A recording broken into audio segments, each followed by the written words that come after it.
pequeñas protestas. Esto lo dibujo de esta forma, ya que a los efectos de entender el concepto de preso político o de arrestos o de detenciones políticas, nosotros hemos encontrado pues que el gobierno, bueno, encontrado no lo saben ustedes también, que el gobierno utiliza la fachada de Estado de Derecho, que es lo que nosotros denominamos, la fachada del sistema judicial. Es decir, no hay el preso político. En general, no lo hay el que el militar lo detiene, lo apresa y lo encierra sin orden judicial, sino en la gran mayoría de los casos, el que utilizan como fachada para este esquema represivo, arbitrario, es el sistema judicial. Como vemos, el sistema judicial en Venezuela ha sido muy efectivo a los efectos de la represión, de la persecución política. Sin embargo, el sistema judicial ha sido total y absolutamente inefectivo en lo que respecta a justicia en general. Esto no lo dice el Foro Penal, esto representa el Estado de Derecho, es decir, el índice de Estado de Derecho en el mundo. Y Venezuela, de conformidad con el proyecto de justicia mundial reconocido por la Organización de Naciones Unidas, reconocido internacionalmente, coloca a Venezuela en el lugar 102 de los 102 países analizados. Quiere decir, Venezuela está por debajo de Zimbabue, por debajo de Bolivia, por debajo de Afganistán en lo que respecta a Estado de Derecho. Y esto no es más que una pregunta que se le hace a los ciudadanos, porque es basado en encuestas, si confían o no en la fiscalía, si confían en la policía, si confían en el juez, y los venezolanos responden en general que no. Esto básicamente es importante porque vemos entonces una curva totalmente contraria. Vemos, aumenta la represión, los tribunales funcionan para reprimir, pero el Estado de Derecho está en el piso básicamente, o sea, literalmente en el piso. Esto explica lo que nosotros denominamos el plan de juego, los efectos de caer al concepto de preso político. El plan de juego es como un campo de fútbol, llámese fútbol americano o fútbol de pie, donde aquí encontramos de este lado al grupo de oponentes políticos, disidentes políticos, que son lo que denominamos aquí el grupo ofensivo en el caso de que esté en una posición política ofensiva, una posición de mayor popularidad, una posición de mayor porcentaje de votación. Del lado allá en las X encontramos lo que denominamos el grupo defensivo del gobierno, el equipo defensivo. El equipo defensivo son básicamente los jueces y fiscales. ¿Qué sucede? Sigue adelante. Cuando el grupo ofensivo intenta pasar la raya, digamos, del campo de juego y adquirir espacio político, el grupo defensivo del gobierno, que está constituido por jueces y fiscales al día de hoy, dominados absolutamente por el Poder Ejecutivo, hacen contrarrestan este avance. ¿Y cuál es la consecuencia? Sigue adelante. Que sacan a las personas del campo de juego, ¿a través de qué? A través de los arrestos, las detenciones y los encarcelamientos. Encontramos a unos que todavía se conservan en el campo de juego, pero aquí entra el equipo ofensivo del gobierno y adquiere espacio político.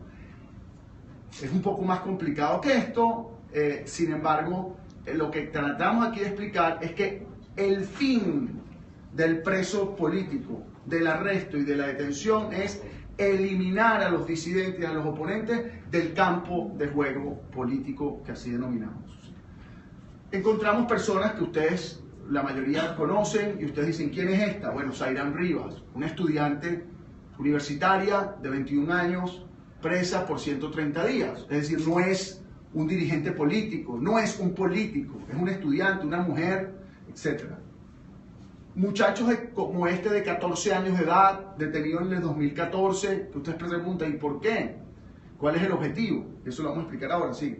Muchachas como ella, inclusive una señora de 71 años de edad, que fue detenida en su oportunidad y estuvo arrestada por supuestamente participar en protesta. Esto lo vemos en todas las protestas en términos generales. ¿Y cuál es el objetivo? El objetivo no es necesariamente la eliminación del disidente o del dirigente político del campo de juego, sino la intimidación de grupos o colectivos que de alguna manera son oponentes. Vamos entonces ahora concretamente a qué es lo que definimos nosotros como preso político y la diferencia de los números. En términos de los conceptos internacionales, tenemos la diferencia entre arrestos y lo que nosotros incorporamos como presos. Dentro de los presos, que aquí estamos hablando de presos políticos, tenemos los detenidos políticos y los condenados. ¿Quiénes son los detenidos? Son las personas que arrestan, que llevan a un tribunal dentro de las 48 horas regularmente, y el tribunal les ordena la privativa de libertad y se encuentran procesados más no condenados. ¿Quién es el condenado? Aquella persona que fue arrestado, fue llevado a un tribunal, le ordenaron la privativa de libertad, entró a un proceso, un juicio, y la persona resultó condenada. ¿Sigue adelante? Así tenemos que al día de hoy, y esto es muy importante, desde enero de 2014, ha habido 6.531 arrestos políticos. Esto es importantísimo, porque hay un juego en los números, hay un juego que no es de Venezuela, es un juego que proviene, y lo hemos estudiado, de otros países como China, como Cuba, como Azerbaiyán, que vamos a explicar ahorita, que se llama lo que denominamos nosotros el efecto puerta giratoria. Entran y salen, entran y salen. Entonces fíjense el número, 6.531 arrestos políticos, y al día de hoy ha aumentado en comparación el número de presos a 100 presos políticos calificados, dentro de los cuales hay 76 detenidos, quiere decir en proceso, en juicio, y 24 de esos presos condenados. ¿Okay? Quiere decir que ya tienen una sentencia firme. ¿Sigue adelante? Al día de hoy, desde enero de 2014, ¿por qué tomamos enero de 2014? Porque estamos tomando el gobierno actual, el gobierno del presidente Nicolás Maduro. Ha habido en total 403 presos políticos. Quiere decir personas que entran, personas que liberan, personas que han estado un año, incluso ya 2, los han liberado, o 4 meses, como el caso de Zairán Rivas, etc. Esto es lo que denominamos el efecto puerta giratoria, que es importante para los periodistas, porque a veces dicen, bueno, ¿cuántos presos hay? ¿96 o 100 o 70? No, es que a veces hay 96, pero mañana pueden haber 102. O hoy hay 100 y mañana pueden haber 104, y de repente para pasado mañana hay 96. Pero no es que son los mismos, sino que entran unos y otros ya sufrieron no la condena, ni siquiera la sanción de la prisión, sin estar condenados, y son liberados. Fíjense, este es el estudio que hicimos que comprueba objetivamente ese efecto. Fíjense que hay un número más o menos promedio para no ocasionar internacionalmente, fundamentalmente, el efecto, digamos, el efecto político, el costo político.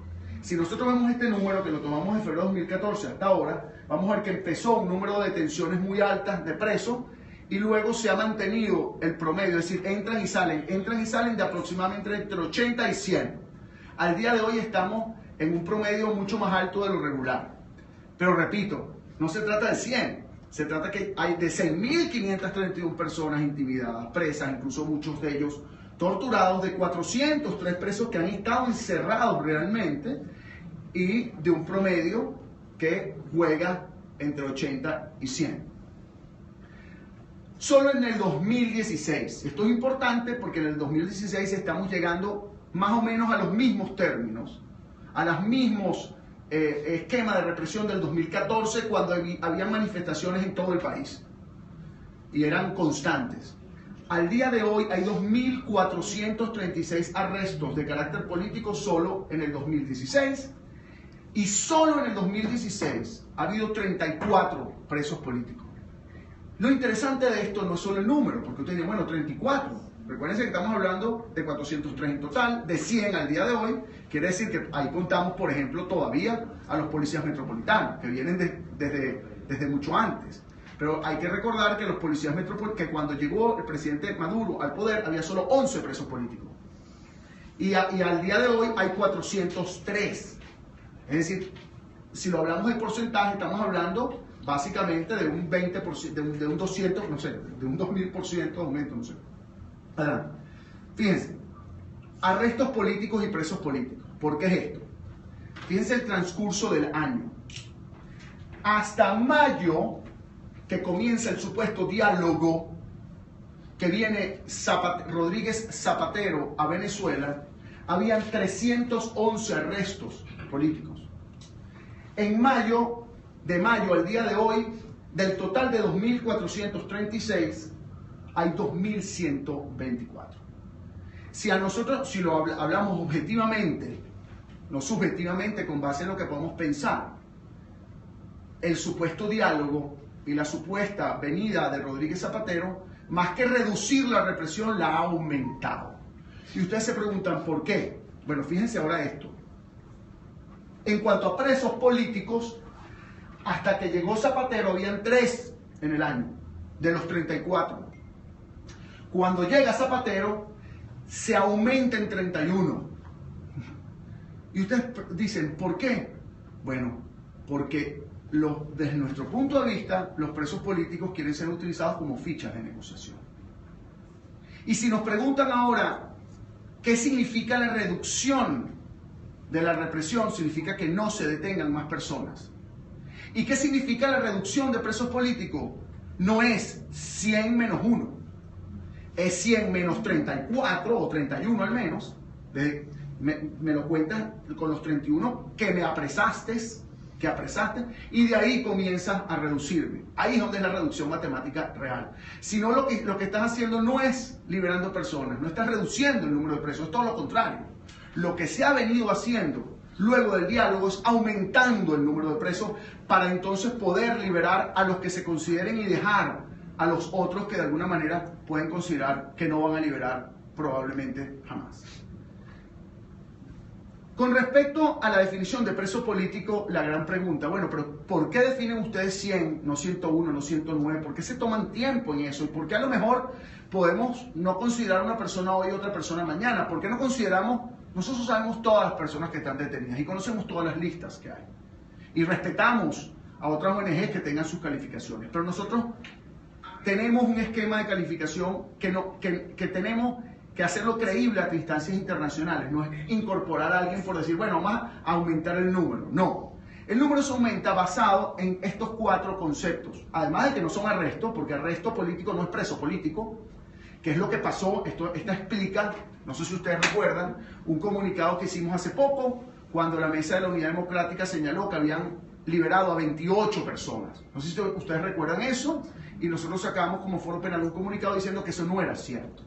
¿Por qué? Porque los liberados no eran presos, eran arrestos políticos. Entonces no es que liberaron a 28. Si me lo colocas así, no, aumentaron en 1.753 en mayo, solo en mayo, y entonces me liberaron a 1.753 y pusieron preso a otros. Pero, o sea, si me lo calculas, entonces esa confusión, pues evidentemente es grave para nosotros, porque estás incorporando, inflando cifras cuando los verdaderos presos, como Efraín Ortega, por decir, enfermo, con trombosis, con más de 2 años preso, digo porque vi a su hermana que está acá y a la madre que está por allá, cuando tienes enfermedades graves como hipertensión, grave pues, ¿no? Y está en el rodeo 2, queda, digamos, dentro de un número inflado, y al final el aplauso de que liberaron a supuestas personas que no son presos políticos no es verdad.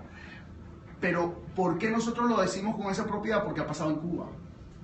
Ya ha pasado en China. Cada vez que hay un proceso de negociación, cada vez que hay un supuesto intento de diálogo, aumentan las cifras de presos, liberan a algunos y después meten otras personas presas para crear la impresión de que hay un alivio en el esquema represivo, lo cual no es verdad. Entonces, fíjense, estos 4 conceptos muy rápidamente. Es importante analizar la finalidad política, que no es el motivo, porque la causa de una detención, el motivo de una detención, es lo que el tribunal dice, lo que el expediente dice. Legitimación de capital, eso es un motivo legal, eso es una causa legal, pero la finalidad política, que es lo que desvía, lo que se llama la desviación de poder, lo que está por detrás no es ese motivo y esa causa que establece el tribunal. ¿Cómo determinas eso? Hay propaganda, hay todo un esquema que nosotros analizamos casi que numéricamente para determinar que esa finalidad política existe. Porque existen o pueden existir políticos que hayan cometido actos que dentro de actos políticos, por ejemplo, hayan cometido algún delito. Pudiese suceder. Porque, por ejemplo, supongamos, ¿cuál es la diferencia entre la finalidad? O sea, puede haber una causa política dentro de la detención, como puede ser una manifestación, pero si tú quemas un autobús, ya no es la causa política, no es la finalidad, es la quema del autobús, que es un delito. Entonces eso no puede entrar dentro del concepto de preso político. Entonces ustedes ven, hay otros delitos que son delitos políticos, como lo hemos dicho, y el Foro Penal lo presentó en el 2005, dentro del Código Penal como obstrucción del tránsito, delitos de este tipo que fueron incorporados a los efectos precisamente de perseguir, como la asociación para delinquir que ha sido utilizada y otros, instigación pública, que son delitos que cuando se encuentra en un expediente ya básicamente la finalidad que podemos encontrar es política si se encuentra en otras circunstancias. Hay un punto importantísimo, que es la no violencia. Nosotros asumimos el concepto de preso político que es igual al concepto de preso de conciencia. Un preso político o un preso que haya cometido actos violentos, inclusive si la causa es política, quiere decir una manifestación y disparó, ¿verdad? Y hirió a una persona, ese no puede ser preso político. No incorporamos ningún acto de violencia. Es decir, no puede incorporarse en el concepto porque va a ser rechazado por las organizaciones internacionales y ONG donde existan actos de violencia. Entonces, esos los tenemos que reducir. Los tenemos que reducir porque simplemente no están dentro del concepto, no se incluyen dentro del concepto. Y así les puedo, si ustedes conocen las listas, les puedo responder de cada uno de los casos. Les puedo decir este porque sí, este porque no. Claro, con cierta comedido en cuanto a no afectar a los familiares. Hay tres categorías dentro ya de este concepto de preso político, que nosotros hemos identificado. La categoría 1, que es lo que se considera o el gobierno considera como una amenaza política directa, que esta es la fácil de determinar. ¿Cuál es el beneficio? Sacar del campo de juego al dirigente. Ejemplo, ustedes lo saben, es el más fácil. Antonio Ledesma, Leopoldo López, Daniel Ceballos, etc. Hay una segunda categoría o categoría 2, que es los que son parte de un colectivo o de grupo social. Y entonces, ¿cuál es el beneficio? La intimidación de ese grupo social. Ahí puse el ejemplo de la jueza Fiuri. ¿Qué mejor ejemplo cuando la detienen que intimida el colectivo de jueces? No existe al día de hoy un juez en Venezuela, a consecuencia de esta detención, que dicte una decisión sin consultar antes. ¿Por qué? Porque la decisión política, pues evidentemente tiene que ser consultada. Y así tenemos grupos de militares detenidos, grupos de estudiantes que detienen a uno pero afectan a todos. Y el tercer grupo es el que se utiliza como propaganda política. ¿Y el beneficio cuál es? Justificación de una propaganda. La guerra económica. Entonces te detienen a una persona que es presidente o dueño de un supermercado y dicen él es el responsable de la guerra económica, como pasó. Supermercado día a día. Expropiación, detención de las personas, estos son los responsables de la escasez y de todos los problemas del país. Ya se ha pasado con militares, ya se ha pasado esquemas de saboteo, ese tipo de cosas, o supuestas conspiraciones para supuestamente asesinar a los funcionarios públicos, etc. Ahora ya para concluir, ¿por qué es importante todo esto? Todo esto es un esquema internacional. No es un diseño de Venezuela nada más. Y hay una coalición, digamos, informal de países que se defienden unos a otros, porque cometen actos represivos parecidos. Y yo les pregunto, ¿qué es esta lista? Si ustedes ven esta lista donde se encuentran, bueno, Cuba, se encuentra Venezuela, se encuentra, se encuentra Rusia, varios países. Ustedes dirían, bueno, ¿esta es la lista de qué? ¿De los violadores de derechos humanos del mundo? No. Esta lista es el Consejo de Derechos Humanos de la Organización de Naciones Unidas. Entonces, mientras uno está trabajando para la definición de presos políticos y contra la represión, hay países protegiéndose en favor de sus actos y haciendo lobby internacional con mucho dinero y mucho poder, defendiéndose uno a los otros. Termino con esto, y ustedes dirán, bueno, ¿qué relación tiene el papel toalé con un satélite? Bueno, en Venezuela no hay papel toalé, ¿verdad? Es difícil conseguirlo, pero tenemos 2 satélites en el aire. Y el tercero viene en el 2017. Satélites que despegaron desde la China y que al día de hoy los maneja el gobierno venezolano. ¿Y para qué? Bueno, precisamente porque mientras estamos trabajando para defender a las víctimas aquí nacionalmente sin recursos y las víctimas lloran, el gobierno está trabajando internacionalmente con un esquema de propaganda política a través de medios internacionales, a través de lobistas internacionales, a través de organismos internacionales para defenderse a sí mismo y crear una fachada de Estado de Derecho, una fachada de supuesta legalidad que justifica las detenciones arbitrarias y la represión en el país. Yo quería hacer una pregunta con relación a otro caso. Yo sé que no tiene nada que ver con presos políticos, pero quería saber si ustedes están al tanto de las muertes ocurridas en los calabozos de Polichacao por no ingerir alimentos, por inanición. Entonces, si tenían alguna información, me gustaría un pequeño comentario, porque está pasando no solo en esa cárcel, sino que familiares no pueden llevar la comida a los detenidos por la escasez y están muriendo detenidos de hambre. Bueno, particularmente de Polichacao, no hemos tenido información, que el Centro de Denuncias recibe información constantemente porque nosotros estamos enfocados normalmente en las víctimas de represión. Pero sí te puedo responder algo. Por ejemplo, Efraín Ortega, que la hermana está al lado tuyo, lo dejaron 2 días sin comer, que no tenía comida. Y al día de hoy no sé si Mariana no ha logrado meterle la comida. Bueno, evidentemente el problema de alimentación, el problema de escasez, bueno, imagínense ustedes, eso afecta notablemente a las cárceles. No sé particularmente el caso de Polichacao concretamente. Sí, por el caso de los jóvenes que fueron llevados a la jurisdicción militar.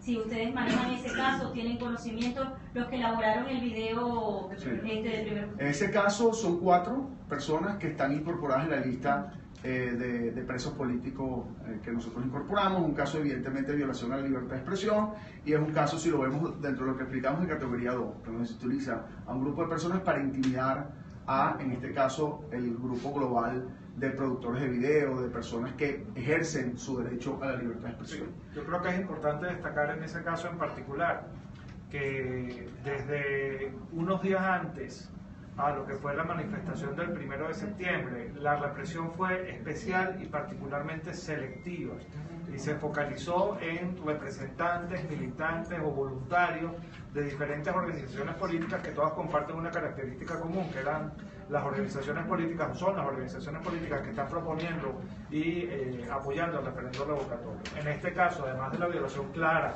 a la libertad de expresión que expresaba Alfredo, hay un evidente ánimo de reprimir a quienes sean parte de esa organización política para silenciarla, para neutralizarla como factor político de relevancia en el país. Pero el hecho de que haya sido llevado a una jurisdicción militar... Eso es una violación de la garantía del juez natural.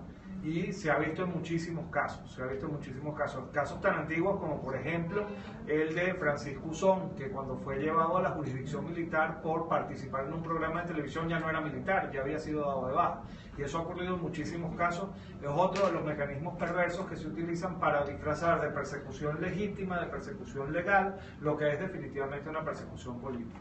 Un dato para precisar de quién era el ranking que Venezuela se situaba en el 102 de los 102 países. Es el índice del Proyecto Justicia Mundial, se llama el índice de Estado de Derecho, y se encuentra en la página, en inglés World Justice Project, que está en una página web, y ellos hacen el índice anualmente. Es la única organización que hace ese índice de Estado de Derecho. Alfredo, yo quería preguntarte si tenían cifras de torturas o maltrato de esas 6.531 arrestos políticos que ustedes han registrado, ¿en qué porcentaje se ha aplicado? Si nosotros como Foro Penal hemos recibido hemos calificado más de 200 casos ciertos, ¿qué quiere decir? 200 casos de tortura ciertos, hemos recibido denuncias de más de 500, pero los que hemos entrevistado, los que hemos analizado el expediente, inclusive que las denuncias en su mayoría se encuentran dentro del expediente, son más de 200.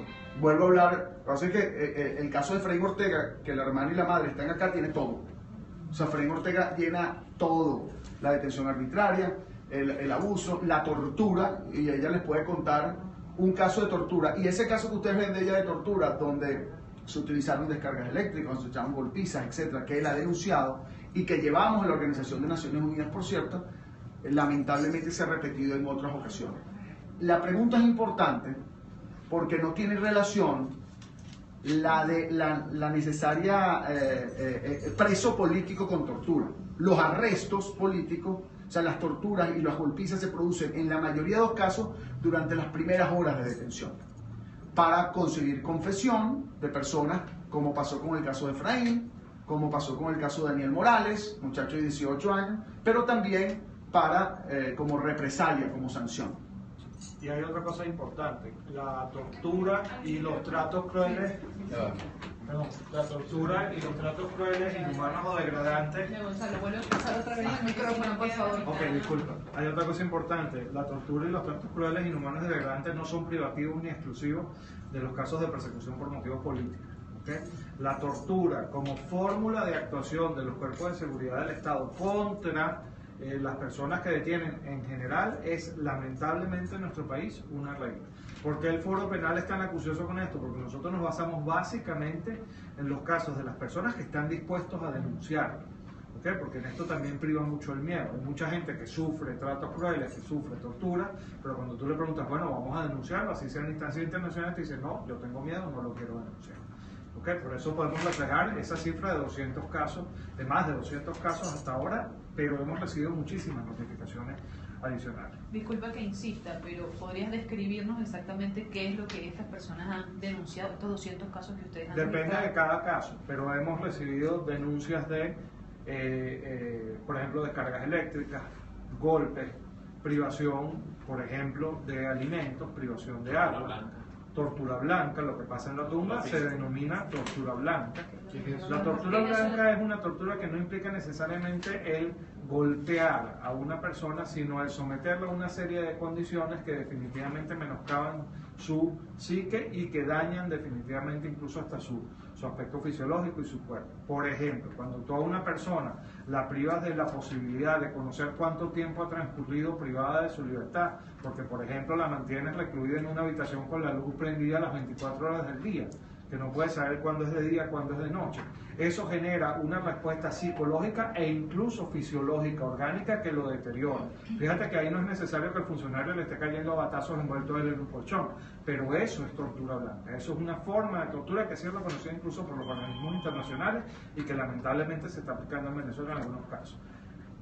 El solo hecho, por ejemplo, de negarle la atención médica a un recluso que la necesita es también una fórmula de trato cruel, inhumano y degradante que puede ser calificado como tal de acuerdo a los parámetros internacionales. Esto comienza incluso desde el momento inicial del arresto, cuando a ti te dicen que no puedes conversar con tus abogados, que no puedes notificar de tu detención a tus familiares, que tienes que estar sometido a las condiciones a las que a los cuerpos de seguridad les parezca mientras se decide qué se va a hacer contigo. Tenemos casos, por ejemplo, de arrestos que no llegan absolutamente a nada, son privaciones ilegítimas de la libertad, lo que nosotros llamamos las retenciones ilegales. A las personas se las detiene en una manifestación, por ejemplo, se las deja varias horas allí, privadas de todo contacto con el mundo exterior, y luego después, por cualquier mecanismo que todavía habría que precisar bien cuál es, se les libera. Esos son detenciones sin haberlo puesto en el orden de la Fiscalía ni de los tribunales. Esos son arrestos ilegales, a nadie se le puede detener en ese contexto. Y en ese momento, como bien lo destaca Alfredo, son en esos primeros momentos en los que se ven los casos de golpes, de abusos en el uso de la fuerza, excesos en el uso de la fuerza al momento de la detención. Personas que ya están sometidas reciben golpes, reciben cascazos, reciben órdenes, por ejemplo, ya una vez en el sitio de reclusión, de corear consignas políticas a favor del gobierno, por ejemplo, reciben amenazas, se les dice, por ejemplo, ha ocurrido en muchos casos, que no pueden contactar a sus abogados, ni mucho menos abogados de ONG, especialmente del Foro Penal Venezolano, porque si lo hacen les va a ir peor. Ese tipo de agresiones, todo eso son definitivamente tratos crueles, inhumanos y degradantes y violaciones gravísimas al derecho a la defensa, al derecho a ser tratado con dignidad, etc. Gonzalo, ¿esta práctica de tortura pone al gobierno venezolano en la categoría de gobierno dictatorial? En mi criterio sí, pero más que gobierno dictatorial, es un gobierno que definitivamente recurre a la sistemática violación de derechos humanos de las personas con la finalidad de neutralizar a cualquier factor que desde el punto de vista político le pueda resultar incómodo o a cualquier factor que desde el punto de vista político le resulte interesante neutralizar para hacer valer una narrativa oficial, una postura oficial sobre determinados hechos de trascendencia nacional. Lo explicaba Alfredo. Hay muchas categorías de presos políticos, pero en Venezuela son fundamentalmente tres. Tenemos al individuo, que como individuo es peligroso para el poder y por eso se neutraliza desde el punto de vista judicial, Leopoldo López, Ledesma, etc. Tenemos al individuo que como individuo no es peligroso en sí mismo, pero es parte de un grupo que sí necesita ser neutralizado, estudiantes, jueces, fiscales, ¿okay? Miembros de los y trabajadores de los medios de comunicación, etc. ¿Okay? Y luego tenemos un tercer grupo, que es un grupo que quizás la diferencia es más sutil, pero es importante, que es el que es utilizado para afianzar una verdad oficial, que al final no es más que una mentira oficial, una verdad oficial sobre algo que esté pasando en el país. Entonces ese preso, ese detenido que es llevado a un proceso judicial normalmente amañado, con la finalidad de consolidar esa narrativa oficial, para hacer valer esa narrativa oficial, es definitivamente un preso político. Caso más reciente, Braulio Jatar. Braulio Jatar no está preso porque esté legitimando capital. Braulio Jatar está preso porque él reveló la verdad de algo que había ocurrido en Nueva Esparta, que al gobierno le interesaba negar a toda costa. Entonces había que neutralizar de alguna manera. ¿Y cuál es la mejor forma de neutralizar? Utilizar el sistema de justicia penal para acusarlo de un delito que además no tiene absolutamente nada que ver con las razones reales por las cuales se le detuvo, porque se le detuvo por divulgar esa información. Entonces, ese es un preso que está allí para que el gobierno pueda consolidar su narrativa oficial sobre lo que allí pasó, que no es más que una narrativa distinta de la realidad, de la verdad de lo que pasó. Entonces, ocurren en todos estos casos ese tipo de situaciones. Y todas ellas son definitivamente indicativas de que estamos ante un gobierno que utiliza sistemáticamente el sistema de justicia, los cuerpos de seguridad de la Fiscalía, como armas para promover la intolerancia, como armas para evadir sus responsabilidades y como armas para, de alguna manera, neutralizar a todo lo que huele a disidencia o oposición política. ¿Esos 200 años es lo que va de año? ¿Esos 200 casos de tortura es lo que va de año? No, nosotros tenemos registrado en global, pero lo que le digo, Durante el gobierno de cuando Maduro. nosotros hablamos de esos 200 casos, bueno, Durante el gobierno de Maduro, quiero decir. claro, pero cuando hablamos de esos 200 casos, nos estamos refiriendo a aquellos casos que ya inclusive tenemos expedientes, que hemos llevado a la Organización de Naciones Unidas, que hemos llevado a la Relatoría contra la Tortura, a eso nos referimos. El Foro Penal no tiene recursos, no tiene tanto tiempo, estamos atendiendo casos constantemente de detenciones, y no es porque no sean casos de tortura los demás, sino porque no nos da tiempo de evaluarlos. Y evaluar un caso de tortura, además, se debe adaptar al protocolo de Estambul, que es un protocolo de más de 200 páginas de qué se debe llenar para un caso de tortura. Es decir, no es tan simple el tema de llevar un expediente de tortura. Entonces yo le estoy diciendo casos realmente calificados de tortura, pero pueden haber muchos más. Nosotros solamente en el 2014, esto es importante, que la respuesta ha sido mínima, a la Fiscal General de la República, Luis Ortega Díaz, le llevamos 48 casos de tortura en sus manos en esa oportunidad. Y de la gran mayoría de los casos poco se ha hecho. Hay casos de personas asesinadas como consecuencia de tortura. José Alejandro Márquez, por ejemplo, que fue asesinado a golpes. Y eso es, claro, un esquema de tortura que lamentablemente conllevó a la muerte de la persona. Y así tenemos otros casos más o menos similares. Miren, no sé si hay otra pregunta concreta en los números, pero la señora Ortega, que es la madre de Efraín Ortega, quería darle unas palabras sobre el caso de su hijo. No sé si tienen un poquito de Una tiempo. última pregunta para ti. Tengo entendido que el Foro Penal está nominado al Premio Nobel de la Paz este año. Quería que me ampliaras un poco esa información, por favor. Bueno, el Foro Penal no tiene que ver con la nominación directamente. Es la segunda vez que nos sentimos realmente halagados de eso, que nos nominan. Es de notar que la decisión para el Nobel de la Paz este viernes, y supongo que por eso habrá salido, pero eso fue ya hace más de 6 meses, que unos diputados españoles nominaron al Foro Penal al Nobel de la Paz. Fueron El año pasado y el año pasado fueron unos chilenos. Son diputados españoles que inclusive quien quiera puede hablar con ellos a ver las razones, ¿no? Para nosotros es un halago, pues, pero no tenemos ningún tipo de incidencia en eso. Y hemos visto que ha corrido en las redes, pero la verdad es que de eso sabíamos. Ellos nos comunicaron que lo habían hecho hace más de 6 meses, que es el momento de nominación. Las nominaciones, es más, creo que fue el año pasado, porque ahorita se decide lo que se nomina el año pasado. Alfredo, una consulta. ¿Todo preso debe ser alimentado por el Estado? ¿No? Claro.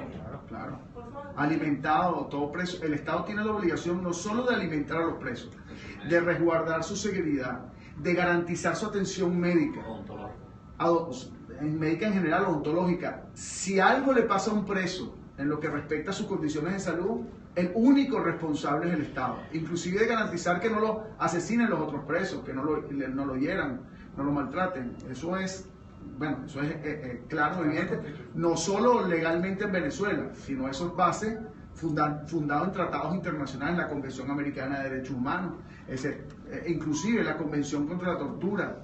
Lo que ha pasado aquí es que particularmente a los presos políticos ya no solo basta la sanción de la prisión, sino se han utilizado, como lo hemos denunciado, la sanción de la tortura, que no es más que, por ejemplo, la no atención médica, como el caso de Efraín Ortega, que le está ocasionando problemas importantes desde el punto de vista físico y de su integridad física. No sé si la señora Norma de Ortega, por ejemplo. Efraín Ortega lleva más de 2 años preso, está en el Rodeo 2. ¿Y actualmente? En el Rodeo 2. Sí, pero con las condiciones en que está. Unas condiciones, sí, en unas condiciones de salud terribles. Uno de los presos que nosotros consideramos condiciones graves de salud. Repítame su nombre. Norma de Ortega, madre de Efraín José Ortega Hurtado. Mi hijo fue detenido el 24 de julio del año 14. Ahora 2 años, 3 meses, 6, 7 días. Bueno, las condiciones de mi hijo son sumamente graves, muy graves de salud. Y llegaron allí a consecuencia de la situación antes expuesta por el doctor Romero, que ya lo entrevistó. Y realmente para mí, si tengo un punto de quiebra, compréndanme como madre. Es bastante difícil, sobre todo cuando voy a verlo una vez al mes. Una vez al mes. Un hombre que ingresó con 160 kilos y ahora de verdad que no se parece. Lo que tienen es ojo y oreja. Es criminal lo que están haciendo conmigo. Tiene problemas graves de salud. Ahí contrajo hepatitis. Tiene problemas de riñón. Tiene una hipertensión dada allí. Claro, es lógico. Un ciudadano que sus padres prepararon para servir al país, honesto, a cabal. Quien ha tratado a mi hijo sabe quién es y lo estima. Y en la condición como se encuentra, no es nada fácil para él. Al verse entre rejas y bajo la condición tan reprimida y degradante. Ojalá ustedes tuvieran la oportunidad de verlo. Y realmente responsabilizo al Estado venezolano si algo pudiera ocurrir a mi hijo, que lentamente se me está muriendo. Hago un llamado a todas las madres de Venezuela que saben lo que siento en este momento. El dolor, la impotencia de no ser oída por ningún canal del Estado, porque no les conviene. Hago un llamado, de veras, al doctor Almagro, al doctor Ban Ki-moon, que la situación de mi hijo es grave. ¿Cuántos estarán en la misma condición o hasta peor? Rezo todas las noches a Dios por todos. No solamente por mi hijo, porque todos realmente son mis hijos. Discúlpenme ustedes, de veras, el punto de quiebre que tengo. Pero es tan difícil. Es tan difícil. No tiene atención médica. Me lo están medicando con un medicamento que le dieron cuando estuvo en su estadía en el Rosal, que lo inflamó muchísimo. Y eso se lo están aplicando. No tiene médico. no tiene asistencia médica, un enfermero. Y ahora, supuestamente, estuvo por comisión del Ministerio Penitenciario una doctora prestada del Rodeo 3 que sí tiene médico. Y lo vio físicamente, presentando últimamente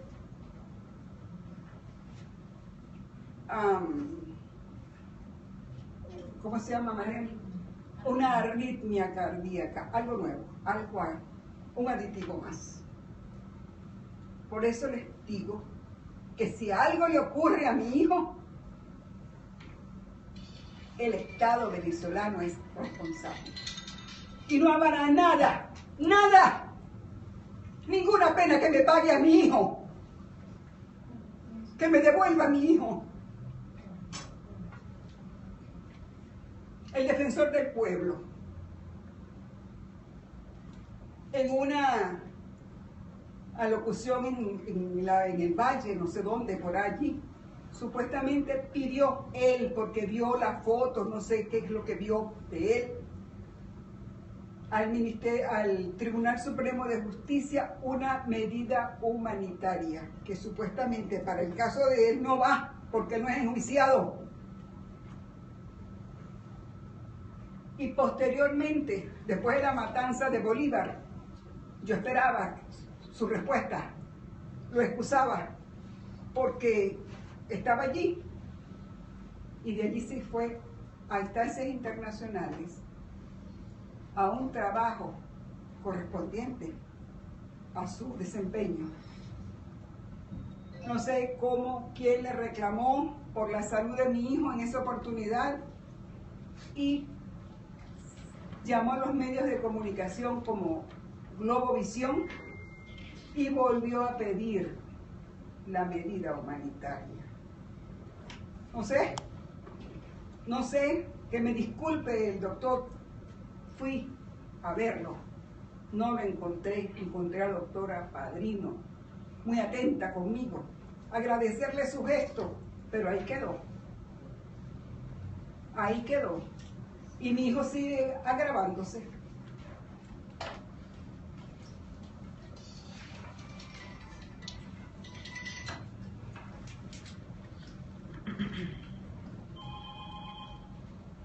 La razón por la que detuvieron a su hijo, para recordar el caso, la razón, ¿por qué lo detienen? ¿De qué lo acusan? Bueno, realmente de nada.